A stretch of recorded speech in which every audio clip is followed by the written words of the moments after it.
4ನೇ ವರ್ಷಕ್ಕೆ ಕಾಲಿಟ್ಟ ರಷ್ಯಾ ಉಕ್ರೇನ್ ಯುದ್ಧ. ಉಕ್ರೇನ್ನಲ್ಲಿ ಯುರೋಪ್ ನಾಯಕರ ದಂಡು.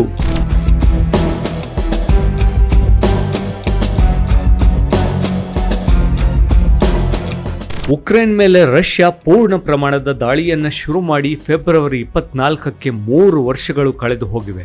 4ನೇ ವರ್ಷಕ್ಕೆ ಕಾಲಿಟ್ಟರೂ ಉಭಯ ರಾಷ್ಟ್ರಗಳ ನಡುವೆ ಸಂಘರ್ಷ ಕಡಿಮೆಯಾಗಿಲ್ಲ. 2022ರ ಫೆಬ್ರವರಿ 24ರಂದು ಏಕಾಏಕಿ ರಷ್ಯಾದ ಬಾಂಬ್ಗಳು ಉಕ್ರೇನ್ನ ನೆಲಗಳ ಮೇಲೆ ಬಿದ್ದುವು. ವ್ಲಾಡಿಮಿರ್ ಪುಟಿನ್ ಕೊಟ್ಟ ಸೂಚನೆಯ ಮೇಲೆ ಉಕ್ರೇನ್ ಪ್ರದೇಶಗಳನ್ನು ರಷ್ಯಾದ ಭದ್ರತಾ ಪಡೆಗಳು ಆಕ್ರಮಿಸೋಕೆ ಶುರು ಮಾಡಿದವು. ಅಲ್ಲಿಂದ ಮುಂದಿನದೆಲ್ಲವೂ ಇತಿಹಾಸದಲ್ಲಿ ಕರಾಳ ಅಧ್ಯಾಯವಾಗಿ ದಾಖಲಾಗಿವೆ. 3 ವರ್ಷಗಳ ಸಮರ, ಸಂಘರ್ಷ, ಹೋರಾಟದ ಪ್ರಯುಕ್ತ ಉಕ್ರೇನ್ಗೆ ಯುರೋಪ್ನ ನಾಯಕರು ಭೇಟಿ ಕೊಟ್ಟರು. ಉಕ್ರೇನ್ಗೆ ಬೆಂಬಲವನ್ನು ಕೊಡುವ ರೀತಿಯಲ್ಲಿ ನಡೆದಿರುವ ಈ ಭೇಟಿಯಲ್ಲಿ ಅಮೆರಿಕದ ನಾಯಕರಾಗಲಿ ಅಥವಾ ಉನ್ನತ ಮಟ್ಟದ ಅಧಿಕಾರಿಗಳಾಗಲಿ ಕಾಣಿಸಿಕೊಳ್ಳಲಿಲ್ಲ.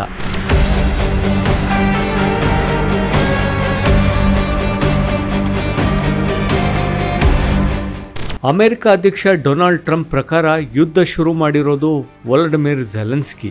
ಉಕ್ರೇನ್ನಲ್ಲಿ ಚುನಾವಣೆಯನ್ನು ಮಾಡದೆ ಸರ್ವಾಧಿಕಾರಿಯಾಗಿದ್ದಾರೆ ಅಂತ ದೂರಿದ್ದಾರೆ. ಇನ್ನು ಯುದ್ಧಕ್ಕೆ ಅಮೆರಿಕ ಮಾಡಿರುವ ಖರ್ಚುಗಳನ್ನು ತೀರಿಸೋಕೆ ಉಕ್ರೇನ್ ಅಮೆರಿಕಕ್ಕೆ ತನ್ನಲ್ಲಿರೋ ಖನಿಜ ಸಂಪತ್ತನ್ನು ಕೊಡಬೇಕಿದೆ. ಈ ಸಂಬಂಧ ವಾಷಿಂಗ್ಟನ್ ಮತ್ತು ಕೀವ್ ನಡುವಿನ ಒಪ್ಪಂದಗಳು ಅಂತಿಮ ಘಟ್ಟದಲ್ಲಿವೆ. ಇದು ಪೂರ್ಣಗೊಂಡ್ರೆ ಮಾತ್ರ ಅಮೆರಿಕಕ್ಕೆ ಸಮಾಧಾನ ಆಗುವ ಸಾಧ್ಯತೆ ಇದೆ.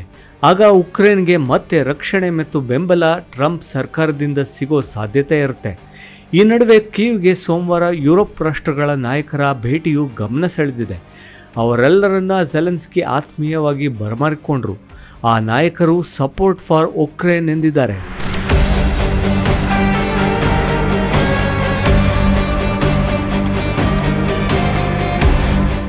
ರಷ್ಯಾ ಆಕ್ರಮಣವನ್ನು ಶುರು ಮಾಡಿದಾಗ ಯುರೋಪ್ ರಾಷ್ಟ್ರಗಳು ಹಾಗೂ ಅಮೆರಿಕವು ರಷ್ಯಾದ ಮೇಲೆ ನಿರ್ಬಂಧಗಳನ್ನು ಹೇರಿದ್ವು. ವ್ಯಾಪಾರ, ವಹಿವಾಟು ಹಾಗೂ ಆರ್ಥಿಕತೆಗೆ ಪೆಟ್ಟು ಕೊಡುವ ಮೂಲಕ ಆಕ್ರಮಣ ನಿಲ್ಲಿಸೋಕೆ ಯತ್ನಿಸಲಾಯಿತು. ನ್ಯಾಟೋದ ಮಿಲಿಟರಿ ಬೆಂಬಲವು ಉಕ್ರೇನ್ಗೆ ಸಿಕ್ತು. ಆದರೂ ರಷ್ಯಾ ತಣ್ಣಗಾಗಲಿಲ್ಲ. ಅದರ ಬದಲು ರಷ್ಯಾ ಪರಮಾಣು ಶಕ್ತಿಯನ್ನು ಬಳಸಬಹುದಾದ ಕ್ಷಿಪಣಿಗಳ ಪರೀಕ್ಷೆಗಳನ್ನು ನಡೆಸಿತು. ಚೀನಾ, ಕೊರಿಯಾ ಹಾಗೂ ಭಾರತದೊಂದಿಗೆ ಪುಟಿನ್ ಆತ್ಮೀಯ ಮಾತುಕತೆಗಳನ್ನ ನಡೆಸಿದ್ರು. ಅದರ ಬಗ್ಗೆ ಎಚ್ಚರಗೊಂಡ ಯುರೋಪ್ ಮತ್ತು ಅಮೆರಿಕವು ಉಕ್ರೇನ್ಗೆ ದೂರಗಾಮಿ ಕ್ಷಿಪಣಿಗಳನ್ನ ಕೊಡಲಿಲ್ಲ. ದಾಳಿಯಿಂದ ತಪ್ಪಿಸಿಕೊಳ್ಬೇಕು, ತಾನೇ ಆಕ್ರಮಣ ನಡೆಸಬಾರ್ದು ಅನ್ನೋ ಷರತ್ತು ಹಾಕಿದ್ವು. ಈ ಎಲ್ಲದರ ನಡುವೆ ರಷ್ಯಾ ಉಕ್ರೇನ್ನ 20% ಭೂಭಾಗವನ್ನು ಆಕ್ರಮಿಸಿಕೊಂಡಿದೆ. ಟ್ರಂಪ್ ರಷ್ಯಾ ಉಕ್ರೇನ್ ಯುದ್ಧವನ್ನು ನಿಲ್ಲಿಸಿ ಶಾಂತಿ ನೆಲೆಸುವಂತೆ ಮಾಡೋಕ್ಕೆ ಸೌದಿ ಅರೇಬಿಯಾಕ್ಕೆ ಅಮೆರಿಕದ ಉನ್ನತ ಅಧಿಕಾರಿಗಳನ್ನ ಕಳಿಸಿದ್ದಾರೆ. ಆದರೆ ಅಲ್ಲಿ ಯುರೋಪ್ ರಾಷ್ಟ್ರಗಳು ಉಕ್ರೇನ್ಗೆ ಆಹ್ವಾನ ಕೊಡದೆಯೇ ಅಮೆರಿಕ ರಷ್ಯಾ ಮಾತುಕತೆ ಮುಂದುವರಿಸಿವೆ. ಇದರ ಬಗ್ಗೆ ಯುರೋಪ್ ಏನೇ ಹೇಳಿದ್ರೂ ಟ್ರಂಪ್ ತಲೆ ಕೆಡಿಸಿಕೊಂಡಿಲ್ಲ.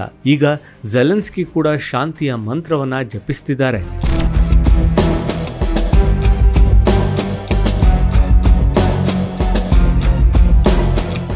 ಯುರೋಪಿಯನ್ ಕಮಿಷನ್ ಮತ್ತು ಯುರೋಪಿಯನ್ ಕೌನ್ಸಿಲ್ನ ಅಧ್ಯಕ್ಷರು ಹಾಗೂ Canada, Denmark, Iceland, Finland, Norway, Spain, Sweden, Lithuania ಸೇರಿ 9 ದೇಶಗಳ ನಾಯಕರು ಕೀವ್ಗೆ ಭೇಟಿ ಕೊಟ್ಟರು.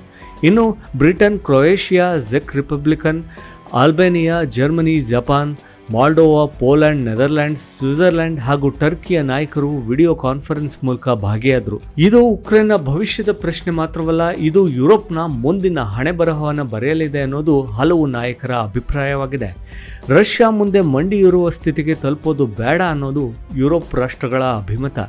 ಇನ್ನು ರಷ್ಯಾ ಉಕ್ರೇನ್ ನಡುವೆ ಶಾಂತಿ ಒಪ್ಪಂದ ಏರ್ಪಟ್ಟರೂ ಅಮೆರಿಕವು ಉಕ್ರೇನ್ನಲ್ಲಿ ಭದ್ರತೆಗಾಗಿ ತನ್ನ ಪಡೆಗಳನ್ನು ಕಳಿಸೋದಿಲ್ಲ ಅಂತ ಈಗಾಗಲೇ ಸ್ಪಷ್ಟಪಡಿಸಿದೆ. ಇದರಿಂದ ಉಕ್ರೇನ್ ರಕ್ಷಣೆ ಮತ್ತು ಅದನ್ನು ಮೇಲೆತ್ತುವ ಹೊಣೆಗಾರಿಕೆ ಯುರೋಪ್ನ ಮೇಲೆ ಬಿದ್ದಂತಾಗಿದೆ.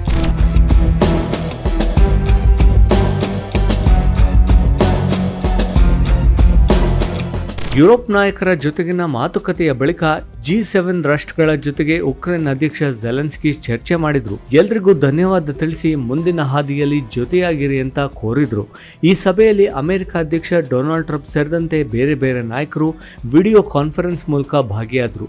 ಇಡೀ ಸಭೆಯಲ್ಲಿ ಝೆಲೆನ್ಸ್ಕಿ ಉಕ್ರೇನ್ನಲ್ಲಿ ಶಾಂತಿ ನೆಲೆಸಬೇಕು ಹಾಗೂ ದೇಶಕ್ಕೆ ಭದ್ರತೆ ಸಿಗಬೇಕು, ಅದಕ್ಕೆ ನಿಮ್ಮೆಲ್ಲರ ಸಹಕಾರ ಬೇಕು ಅನ್ನೋದನ್ನ ಒತ್ತಿ ಹೇಳಿದರು.